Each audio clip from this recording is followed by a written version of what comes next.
ओम शांति। ओम शांति। प्यारे बाबा से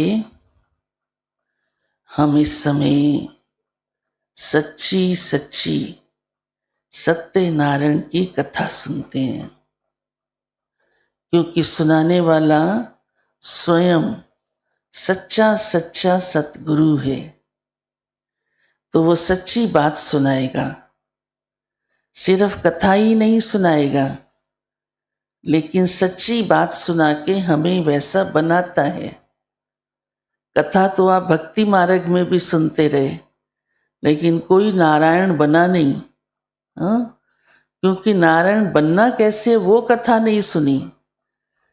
हाँ, कोई ने कथा सुनी और नारायण बन गया, ये कथा सुनी, और वो भी आपकी ही यादगार की सुनी, अपनी ही यादगार की।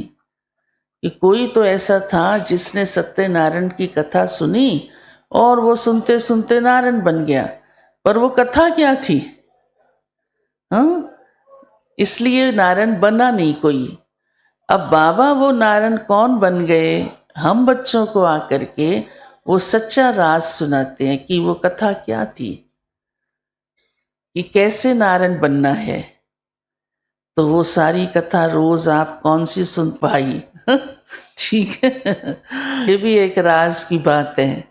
तो कितनी खुशी होती है कि हम सब इसी ही ज्ञान द्वारा, मुरली द्वारा, चरणजीत भाई नारायण बन रहे हैं ना। हाँ, मुरली सुनते सुनते देखो कमाल तो ये है।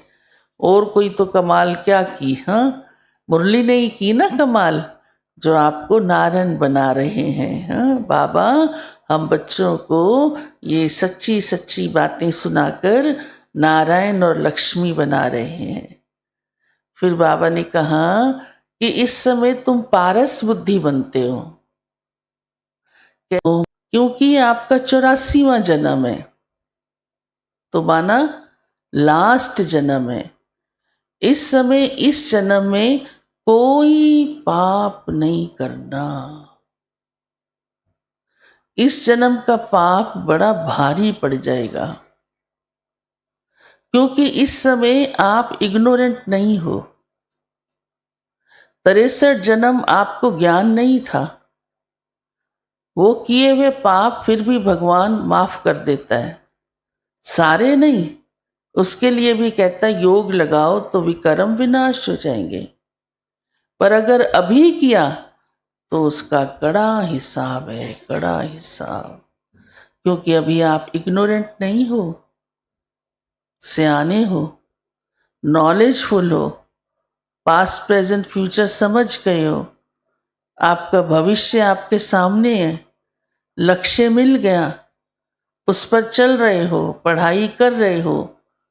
तो अगर पाप कर्म हुआ तो फिर तो उसका भुगतान करना पड़ेगा ना।